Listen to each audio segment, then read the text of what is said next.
You can enable or disable the cart functionality for the products that you are showing in your WhatsApp Business API catalog.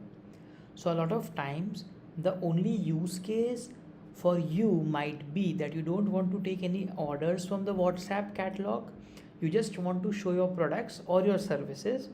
So, you can enable or disable the cart functionality. For this, go to WhatsApp API, click on View icon, click on Business Profile, and click on Commerce Settings. By default, the cart is disabled. It means your products will only get displayed, but you cannot get orders for them.